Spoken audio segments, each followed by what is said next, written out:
ಸಿಕ್ಕಿದ್ದು ಸಕ್ಸಸ್ ಅಲ್ಲ, ದಾರಿಯಲ್ಲಿ ಸಿಕ್ಕಿದ್ದು ಸಂಪಾದನೆ ಅಲ್ಲ, ಮೋಸ ಮಾಡ್ಕಿದ್ದು ಗೆಲುವಲ್ಲ, ಯಾಮಾರಿಸಿ ಕಟ್ಟಿದ್ದು ಸಾಮ್ರಾಜ್ಯ ಅಲ್ಲ. ಸರ್ ದಯವಿಟ್ಟು ಕ್ಯಾಮ್ರಾಗಳಿಗೆ ಅಡ್ಡ ಬರಬೇಡಿ. ನಾನು ಈ ಲೈಫಲ್ಲಿ ಸೋತ್ರು ಗೆಲ್ಲೋಕ್ಕೋಸ್ಕರ ಅಡ್ಡದಾರಿ ಹಿಡಿಯಲ್ಲ ಅನ್ನೋ ತೃಪ್ತಿ ಸದಾ ಕಾಲ ನನ್ನ ಮೀಸೆ ತುದಿ ಮೇಲೆ ನಾಗ್ತಾ ಇರುತ್ತೆ ಸರ್. ಎದ್ರು ಸರಿ ಬಿದ್ರು ಸರಿ ಎತ್ತೋ ಕಾಲನ್ನ, ಸೋತ್ರು ಸರಿ ಗೆದ್ರು ಸರಿ ತಿರುಗಿಸೋ ಮೀಸೆನ ಅಂತ ಒಂದು ಡೈಲಾಗ್ ಯಾವಾಗಲೂ ನಾಪ್ಕ ಬರುತ್ತೆ ನನಗೆ. ಸೊ ವಿಷ್ಣು ಪ್ರಿಯಾಗ್ ಮತ್ತೆ ಬರೋದಾಗಿದ್ರೆ, ನಾನು ಒಬ್ರು ನಿಲ್ಲಿ ನಾನು ವೇದಿಕೆ ಮೇಲೆ ಜೊತೆಗೆ ನನ್ನ ಸಪ್ತಮಿ ಗೌಡ ನನ್ನ ಫ್ರೆಂಡ್ ಪಾಪ ಕೇಳಿದ ತಕ್ಷಣ ನಾನು ಫೋನ್ ಮಾಡಿ ಹೇಳಿದೆ ಹಿಂಗೆ ಬರಬೇಕು ಅಂತ.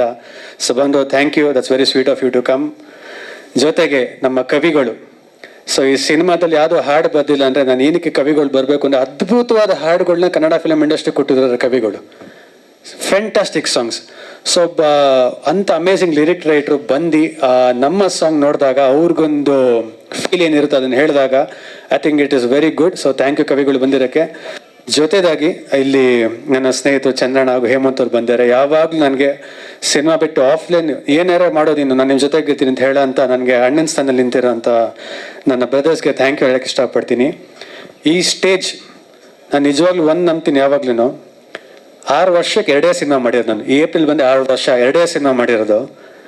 ಆದರೂ ನಾನು ಯಾವತ್ತೂ ನನ್ನ ಸಿನಿಮಾ ಬಿಟ್ಟು ಜನ ಕಾಸು ಕೊಟ್ಟು ಕರೆಸಿ ಜೈ ಅನ್ಸ್ದವನಲ್ಲ, ಇಲ್ಲಾಂದರೆ ಪಬ್ಲಿಸಿಟಿಗೋಸ್ಕರ ಯಾರ ಜೊತೆನೇ ಇದ್ದು ಹೆಸರು ಮಾಡ್ಕೋಬೇಕು ಅಂತ ಇಂಟೆನ್ಷನ್ ಇರೋ ಹುಡುಗ ಅಂತೂ ಅಲ್ಲ.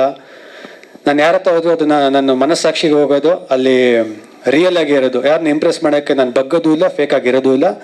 ಯಾಕಂದ್ರೆ ನಾನು ನಂಬೋದು ಒಂದೇ, ನನಗೆ ಗೆಲುವು ಸಿಗೋದು ಸರಸ್ವತಿಯಿಂದ ಒಂದೇ ಅಷ್ಟೇ. ಸರಸ್ವತಿಗೋಸ್ಕರ ನಾನು ಎಷ್ಟಾರು ಬಗ್ ರೆಡಿ ಇದೀನಿ. ಒಬ್ಬ ಡೈರೆಕ್ಟ್ರಿಗೋಸ್ಕರ, ಒಬ್ಬ ಟೆಕ್ನಿಷಿಯನ್ಗೋಸ್ಕರ, ಒಬ್ಬ ಕೊರಿಯೋಗ್ರಾಫರ್ಗೋಸ್ಕರ ಅವ್ರು ಏನು ಹೇಳಿದ್ರು ಅವ್ನು ಮಾಡೋಕ್ಕೆ ರೆಡಿ ಇದೀನಿ. ಅವ್ರಿಗೋಸ್ಕರ ಎಷ್ಟಾದ್ರೂ ಬಗ್ಗಕ್ಕೆ ರೆಡಿ ಇದೀನಿ. ಅದು ಬಿಟ್ಟರೆ ಸಿನಿಮಾಗೆ ಬಿಟ್ಟರೆ ಬೇರೆ ಯಾವುದಕ್ಕೂ ನಾನು ಬಗ್ಗಲ್ಲ. ಸೊ ಇಲ್ಲಿ ನನಗೆ ನಿಂತಿರೋ ಪ್ಲಾಟ್ಫಾರ್ಮ್ಗೆ ರಮೇಶ್ ರೆಡ್ಡಿ ಸರ್ಗೆ ನಾನು ನಿಜವಾಗ್ಲೂ ಥ್ಯಾಂಕ್ ಹೇಳಕ್ಕೆ ಇಷ್ಟಪಡ್ತೀನಿ. ಯಾಕಂದರೆ 6 ವರ್ಷ ಇವತ್ತಿಗೂ ಎಲ್ಲೇ ಊರಿಗೆ ಹೋದ್ರು ಪಡ್ಡೆ ಹುಲಿ ಅಂತ ನನ್ನ ಕರೀತಾರೆ. ಆ ಪಡ್ಡೆ ಹುಲಿಯನ್ನು ಪ್ಲಾಟ್ಫಾರ್ಮ್ ಹಾಕೊಟ್ಟಿದ್ದ ಪ್ರೊಡ್ಯೂಸರ್ ನಮ್ಮ ರಮೇಶ್ ರೆಡ್ಡಿ ಅವರು.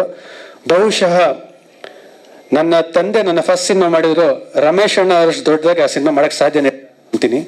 ಅದು ನಮ್ಮ ತಂದೆಯವರು ಹೇಳ್ತಾರೆ, ನಿಮ್ಮ ಪ್ರೊಡ್ಯೂಸರ್ ಸೂಪರ್ ಅಂತ. ಸೊ ನನಗೆ ನಮ್ಮ ಸೂರಜ್ ಪ್ರೊಡಕ್ಷನ್ ನನ್ನ ಹೋಮ್ ಪ್ರೊಡಕ್ಷನ್ ಇದ್ದಂಗೆ. So thank you and always grateful for that. ಜೊತೆದಾಗೆ ವಿಷ್ಣು ಪ್ರಿಯಾಗ್ ಬಂದರೆ, ಪಡ್ಡೆ ಹುಲಿ ಆದಮೇಲೆ ಎಲ್ಲರೂ ಒಂದಷ್ಟು ಜನ ಹೇಳಿದ್ರು ಕಂಟೆಂಟ್ ಓರಿಯೆಂಟೆಡ್ ಸಿನಿಮಾ ಮಾಡಿ, ಯಾಕಂದರೆ ಅವಾಗ ಕನ್ನಡ ಇಂಡಸ್ಟ್ರಿಯಲ್ಲಿ ಸ್ಟಾರ್ಟ್ ಆಗಿತ್ತು, ಕಂಟೆಂಟ್ ಓರಿಯೆಂಟೆಡ್ ಮಾಡಿ, ರೆಗ್ಯುಲರ್ ಕಮರ್ಷಿಯಲ್ ಬೇಡ ಅಂತ. ಸೊ ವಿ ಕೆ ಪ್ರಕಾಶ್ ಸರ್ನ ಮೀಟ್ ಮಾಡಿದೆ. ವಿ ಕೆ ಪ್ರಕಾಶ್ ಸರ್ ಸಿಕ್ಬಿಟ್ಟು ಒಂದ್ಸತಿ ಹೇಳಿದ್ರು, you are doing commercial movies because I come from a land of Malayalam cinema. What kind of movies are you making ಅಂದರು. What kinda? ಚೆನ್ನಾಗಿದ್ದ ಜನ ಮುಂದೆ ಜನ ಚೆನ್ನಾಗಿರೋ ಸಿನಿಮಾ ಮಾಡ್ತಾ ಇದೀನಿ ಅಂತ ಹೇಳ್ತಾರೆ. ಇವ್ರು ನೋಡಿದ್ರೆ ಏನು ಈ ಥರ ಹೇಳ್ತಾರೆ. ನಾನು ಅನ್ಕೊಂಡೆ, ಮರೆ ಯಾರೇ ನನಗೇನೇ ಹೇಳಿದ್ರು ನಾನು ಅದನ್ನು ನೆಗೆಟಿವ್ ಆಗಿ ತೊಗೊಳ್ಳಲ್ಲ. ಚೆನ್ನಾಗಿಲ್ಲ ಅಂದರೆ ಏನಕ್ಕೆ ಚೆನ್ನಾಗಿಲ್ಲ ಅಂತ ಕೇಳ್ತೀನಿ. Because I would like to learn, I would like to correct myself. He said ನೀನು ಮಾಡ್ತಾ ಇರೋದು ಆ್ಯಕ್ಟಿಂಗ್ ಅಲ್ಲ. ಓಕೆ ಸರ್, ನೀವು ಹೇಳಿ ಸರ್ ಏನು ಮಾಡಬೇಕು ಅಂತ ಹೇಳಿದೆ.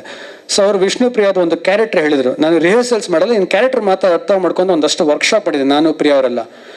ಸೊ ಅದಷ್ಟು ಪರ್ಫಾರ್ಮ್ ಮಾಡೋ ಮೇಲೆ is A very good director. ಅವರು 2 ಸತಿ ನ್ಯಾಷನಲ್ ಅವಾರ್ಡ್ ಗೆದ್ದಿರೋ ಡೈರೆಕ್ಟರು. ತುಂಬ ಇಂಡಿಯಾಲಿ ಅದ್ಭುತವಾಗಿರೋ ಆ್ಯಕ್ಟರ್ಸ್, ಅಂದರೆ ಕ್ರಿಟಿಕಲಿ ಗೆದ್ದಿರೋ ಆ್ಯಕ್ಟರ್ಸ್ ಜೊತೆ ಕೆಲಸ ಮಾಡೋಂಥ ಡೈರೆಕ್ಟರು. ಸೊ ಜೊತೆ ಮಾಡಿದಾಗ ಪರ್ಫಾರ್ಮೆನ್ಸ್ ಹಿಂಗೆ ಬೇಕು, ಇದೇ ಥರ ಬೇಕು ಅಂದಾಗ ಬರೀ ಪರ್ಫಾರ್ಮೆನ್ಸ್ ಮೇಲೆ ಫೋಕಸ್ ಮಾಡಿ ಒಂದು ಸಿನಿಮಾ ವಿಷ್ಣು ಪ್ರಿಯಾ. ಅದನ್ನ ಒಂದು ಕಂಟೆಂಟ್ ಓರಿಯೆಂಟೆಡ್ ನೈಜ ಘಟನೆ ಅಂತ ನಮ್ಮ ನಿರ್ಮಾಪಕರು ಹೇಳಿದ್ರು, ಅದಲ್ಲಿ ನನ್ನ ಕತೆ ತಂದಿರೋದು ಅಂತ. ಸೊ ಆ ಕತೆಗೆ ಒಂದು ಸಖತ್ ಇಂಟೆನ್ಸ್ ಲವ್ ಸ್ಟೋರಿನೇ ವಿಷ್ಣು ಪ್ರಿಯಾ. ಜೊತೆಗೆ ಪ್ರಿಯಾ ವಾರಿ ಅವರು ಮೊದಲನೇದಾಗಿ ಫಸ್ಟ್ ಟೈಮ್ ಕನ್ನಡದಲ್ಲಿ ಆ್ಯಕ್ಟ್ ಮಾಡಿದ್ದಾರೆ. So welcome to the Kannada film industry Priya. ಈ ಹುಡುಗಿಗೆ ಕನ್ನಡ ಗೊತ್ತಿರಲಿಲ್ಲ, ಬಟ್ ನನಗೆ ಆ್ಯಕ್ಟರ್ಗೆ ಯಾವಾಗ ಒಂದಿರುತ್ತೆ, ಪ್ರಾಂಪ್ಟ್ ಮಾಡಿದ್ರೆ ಆಗಲ್ಲ. ಆ್ಯಕ್ಟರ್ ಯಾವಾಗಲೂ ಡೈಲಾಗ್ ಕಲ್ತ್ಕೊಂಬರ್ಬೇಕು. ನಾನು ಹೆಂಗೆ ಇವ್ರು ಕಲಿತಾರೆ ಅಂತ ಅನ್ಕೊಂಡೆ, but was really amazed by our work ethic. ಯಾಕಂದರೆ ಪ್ರತಿದಿನ ಕನ್ನಡ ಡೈಲಾಗ್ಸ್ನ ಇಂಗ್ಲೀಷಲ್ಲಿ ಬರ್ಕೊಂಡು ಹಿಂದಿನ ದಿವಸ ಪ್ರಾಕ್ಟೀಸ್ ಮಾಡ್ಕೊಂಡು ಬಂದು ಬೆಳಿಗ್ಗೆ ಪರ್ಫಾರ್ಮ್ ಮಾಡ್ತಾ ಇದ್ದ ಹುಡುಗಿ. So I really congratulate you on that.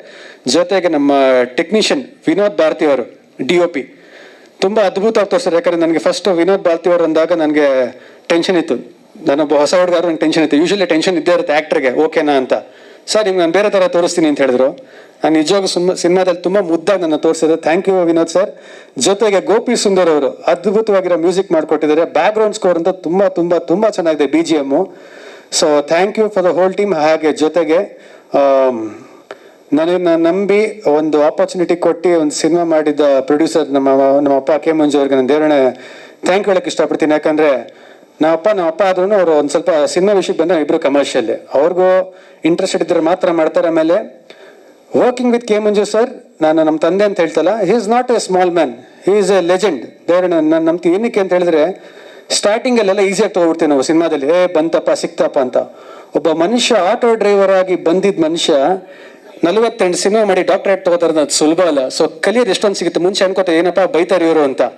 ಯಾರ ಜೊತೆ ಕೆಲಸ ಮಾಡೋದು, ನಮ್ಮ ಬಾಸ್ ವಿಷ್ಣು ಸರ್ ಜೊತೆ ಮಾಡ್ಯಾರೆ, ಕಮಲ್ ಹಾಸನ್ ಅವ್ರ ಜೊತೆ ಮಾಡ್ಯಾರೆ, ಕನ್ನಡ ಇಂಡಸ್ಟ್ರಿ ತಂದಿದ್ದಾರೆ, ಮಮ್ಮೂಟಿ ಅವ್ರ ಜೊತೆ ಮಾಡ್ಯಾರೆ, ಎ ಆರ್ ರೆಹಮಾನ್ ಕರ್ಕೊಂಡ್ ಬಂದಿದ್ದಾರೆ. He is not a small producer, he is a very big producer. 2019 ಇನ್ನೂ ನಾಲ್ಕ ಇದೆ, ಒಂದ್ಸತಿ ಹಾರ್ಟ್ ಸರ್ಜರಿ ಆಗಾಮೇಲೆ ನಾವು ಹೇಳಿದೆ, ದಯವಿಟ್ಟು ಸಿನಿಮಾ ಸ್ವಲ್ಪ ಕಡಿಮೆ ಮಾಡಿ ಅಚೀವ್ ಮಾಡಿದ್ರೆ ಬಿಡಿ ಅಂತ. ಸೊ ಅವ್ರಿಗೊಂದು ಸಖತ್ ಸಿನಿಮಾ ಸೆನ್ಸಿಂದ ಒಂದು ಒಳ್ಳೆ ಕಥೆಯನ್ನು ಮಾಡಿಸಿದ್ರು. ಫಸ್ಟ್ ನಂಗೆ ಮಾಡಕ್ಕೆ ಇಷ್ಟ ಇರಲಿಲ್ಲ ಅದನ್ನ, ಬಟ್ ಇವತ್ತು ಸಿನಿಮಾ ನೋಡಿದ್ರೆ ಒಂದು ರೆಗ್ಯುಲರ್ ಕಮರ್ಷಿಯಲ್ ಬಿಟ್ಟು ಒಂದು ಕಂಟೆಂಟ್ ಓರಿಯೆಂಟೆಡ್ ಮೂವಿ ಜೊತೆ ಒಂದು ಕಮರ್ಷಿಯಲ್ ಆಸ್ಪೆಕ್ಟ್ ಇಟ್ಕೊಂಡು ಬಂದಿರೋಂಥ ಸಿನಿಮಾ ಕತೆ ಕೊಡ್ಸೋದಕ್ಕೆ ಥ್ಯಾಂಕ್ ಹೇಳಕ್ಕೆ ಇಷ್ಟಪಡ್ತೀನಿ. ಜೊತೆಯಾಗಿ ಒಂದು ಹೇಳಕ್ಕೆ ಇಷ್ಟಪಡೋದಂದ್ರೆ, ಪ್ರತಿಯೊಬ್ಬ ಹುಡುಗರು ಕನ್ನಡ ಇಂಡಸ್ಟ್ರಿಯಲ್ಲಿ ಇವತ್ತು ಹೊಸಬ್ರು ಒಳ್ಳೊಳ್ಳೆ ಸಿನಿಮಾಗಳನ್ನ ಮಾಡಿ ಮುಂದೆ ಬರೋಕ್ಕೆ ಪ್ರಯತ್ನ ಪಡ್ತಾ ಇದೀವಿ. ನಾನು ನಮ್ಮ ಆಡಿಯನ್ಸಲ್ಲಿ ಕೇಳ್ಕೊಳ್ಳೋದಿಲ್ಲ, ಹೇಳೋದೇನು ಅಂತ ಹೇಳಿದ್ರೆ, ಒಳ್ಳೆ ಟ್ಯಾಲೆಂಟ್ಸ್ ಬಂದಾಗ ಸಪೋರ್ಟ್ ಮಾಡಿ, ಹೇಳಕ್ಕೆ ಚೆನ್ನಾಗಿರುತ್ತೆ, ಇದು ಮಾಡಿ ಅದು ಮಾಡಿ ಅಂತ. ಮಾಡಿದವ್ರಿಗೆ ಸಪೋರ್ಟ್ ಮಾಡಿದಾಗ ಏನಾಗುತ್ತೆ ಅಂದ್ರೆ, ಇನ್ನು 10 ಜನಕ್ಕೆ ಚಾನ್ಸಸ್ ಸಿಗುತ್ತೆ. ಆಮೇಲೆ ಮಾಡಿರೋಂಥವ್ರಿಗೂ ಇನ್ನು 5 ಚಾನ್ಸಸ್ ಸಿಗುತ್ತೆ. ಯಾಕಂದ್ರೆ ವಿತ್ ಆಲ್ ಅವರ್ ಹಾರ್ಟ್ ಅನ್ಸು ನಾವು ಕೆಲಸ ಮಾಡ್ತೀವಿ. ನನಗೆ ಸಿನಿಮಾ ಬಿಟ್ರೆ ಬೇರೆ ಗೊತ್ತಿಲ್ಲ. ನಂಗೆ ತುಂಬಾ ಜನ ಹೇಳ್ತಾರೆ, ಯಾಕಪ್ಪ ಒಂದು ಸಿನಿಮಾ ಮಾಡ್ತೀಯಾ, ಆರಾಮಾಗಿ ಒಂದು ಪಬ್ ಮಾಡ್ಬಿಡು, ನೆಮ್ಮದಿಯಾಗಿರ್ಬೋದು ಅಂತ. ನನಗೆ ಕಾಸು ಊಟ ಮಾಡೋಕೆ ಹಾಕೊಳ್ಳೋ ಬಟ್ಟೆ ಅಷ್ಟೇ ಸಾಕು, ನಂಗೆ ಅದು ಬಿಟ್ರೆ ಕಾಸು ನೆಸೆಸರಿ ಇಲ್ಲ. ನನಗೆ ಸಖತ್ ಖುಷಿ ಸಿಗೋದೇನು ಅಂತ ಹೇಳಿದ್ರೆ, ಓಕೆ ಕಟ್ ಅಂದಮೇಲೆ ಬಂದು ಮಾನಿಟರ್ ಪ್ಲೇ ಬ್ಯಾಕ್ ಅಂತ ಹೇಳಿದಾಗ ಒಂದು ಪ್ಲೇ ಬ್ಯಾಕ್ ನೋಡ್ತೀವಲ್ಲ, ಆ ಪ್ಲೇ ಬ್ಯಾಕ್ ನೋಡಿದಾಗ ಆಗೋ ಖುಷಿ ನಮ್ಮ ಅಮ್ಮನಾಣೆ ನಂಗೆ ಬೇರೆ ಏನಿಲ್ಲ, ಆ ಸುಖ ಸಿಗಲ್ಲ. So cinemas only thing I know. And ಖಂಡಿತವಾಗ್ಲೂ ನನಗೆ ಮುಂದೆ ಬೇರೆ ಬೇರೆ ಥರ ಡಿಫ್ರೆಂಟ್ ಸಿನಿಮಾಸ್ ಮಾಡೋಕೆ ಒಂದು ತುಂಬ ಆಸೆ ಇದೆ. ಮಲ್ಟಿ ಲ್ಯಾಂಗ್ವೇಜ್ ಸಿನಿಮಾಸ್ ಮಾಡೋಕೆ ಒಂದು ಆಸೆ ಇದೆ. ಸೊ ಆಸೆಗೆ ವಿಷನ್ಗೆ ಅದಕ್ಕೆ ಲಿಮಿಟ್ ಇಲ್ಲ.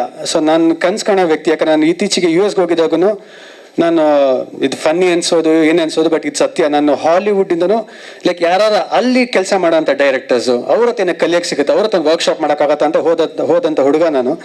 ಸೊ ಒಳ್ಳೆ ಸಿನಿಮಾಗಳು ಮಾಡೋಕ್ಕೂ ನಮ್ಮ ಆಡಿಯನ್ಸ್ ಒಳ್ಳೆ ಸಿನಿಮಾ ಗೆಲ್ಲಿಸ್ತಾರೆ. ಸೊ ನನ್ನ ಬೆಳೆಸಿ ಕಾಪಾಡಿ ಹರಿಸಿ ಅಂತ ನಾನು ಕೇಳ್ಕೊತೀನಿ. ಇದು ಬಿಟ್ಟರೆ ಬೇರೆ ಏನು ನನಗೆ ಗೊತ್ತಿಲ್ಲ. Thank you. ಜೈ ಹಿಂದ್, ಜೈ ಕರ್ನಾಟಕ. ಮತ್ತೆ ಥ್ಯಾಂಕ್ ಯು. ಜೊತೆಯಾಗಿ ಇಲ್ಲಿ ಒಂದು ನಾಪ್ಸ್ಕೋಬೇಕು, ವಿಷ್ಣು ಪ್ರಿಯ ಅಂತ ಹೇಳಿದ್ರೆ ಇಲ್ಲಿ ಲವ್ ಸ್ಟೋರಿ ವಿಷ್ಣು ಮತ್ತೆ ಪ್ರಿಯಾ. ಇದು ಜೊತೆಗೆ ವಿಷ್ಣು ಪ್ರಿಯ ಅಂತ ಹೇಳಿದ್ರೆ ನಮ್ಮ ಬಾಸ್ ವಿಷ್ಣು ಸರ್ಗೆ ಯಾವಾಗಲೂ ನಾವು ಪ್ರೀತಿಸೋ ವ್ಯಕ್ತಿಗಳು. ಸೊ ವಿಷ್ಣು ಪ್ರಿಯ ಅಂದ್ರೆ ಅದು ಕೂಡ ಮೀನ್ ಆಗುತ್ತೆ ಅಂತ ಹೇಳಕ್ಕೆ ಇಷ್ಟಪಡ್ತೀನಿ. Thank you.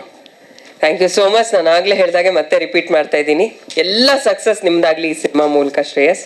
Thank you so much.